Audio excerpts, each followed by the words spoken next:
आणि विधानसभा निवडणुकीच्या प्रचार तोफा आज थंडावणार आहेत। पाहूया त्या संदर्भातल्या टॉप 9 बातम्या। निवडणुकीच्या प्रचाराची सांगता व्हायला अवघे काही तास शिल्लक। सर्वच नेत्यांच्या आज जाहीर सभा।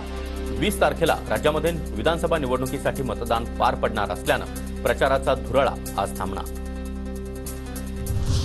आज संध्याकाळी 5 वाजता प्रचार संपल्यानंतर निवडणूक आयोगाची छुप्या प्रचारावर नजर असणार। विधानसभेच्या 228 जागांसाठी 20 नोव्हेंबरला मतदान तर 23 तारखेला उमेदवारांचं भवितव्य ठरणार। एकनाथ शिंदेंच्या उमेदवारांच्या प्रचारासाठीच्या आज 4 सभा। बदलापूर, नवी मुंबई, चेंबूर आणि मुंबादेवीमध्ये एकनाथ शिंदे सभा घेणार। तर देवेंद्र फडणवीसांचा प्रचाराचा झंझावात आज थांबणार। दौंड आणि नागपूरमध्ये आज शेवटच्या 2 सभा।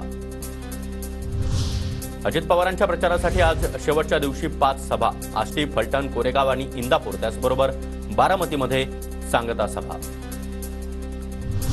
शरद पवारांच्या आज 4 सभा। कर्जत, जामखेड, इंदापूर, भोर आणि बारामतीमध्ये सांगता सभा होणार। बारामतीमध्ये योगेंद्र पवार यांच्यासाठी शरद पवार मैदानात। उद्धव ठाकरेंच्या आज 2 सभा। कर्जत आणि वांद्रे पूर्वमध्ये शेवटच्या 2 सभांचं आयोजन। शेवटच्या सभांमध्ये उद्धव ठाकरे काय बोलणार याकडे लक्ष। महायुती आणि महाविकास आघाडीमध्ये जाहिरात व सर्वच वृत्तपत्रांमध्ये एकमेकांवर आरोप प्रत्यारोप करत जाहिराती। मतदारांपर्यंत पोहोचण्यासाठी महायुती आणि महाविकास आघाडीचाही जोरदार प्रयत्न। अजित पवारांना बारामतीत बिनविरोध निवडून देण्याची गरज होती। अजित पवारांची चुलत बहीण रजनीताई इंदुलकर यांची प्रतिक्रिया।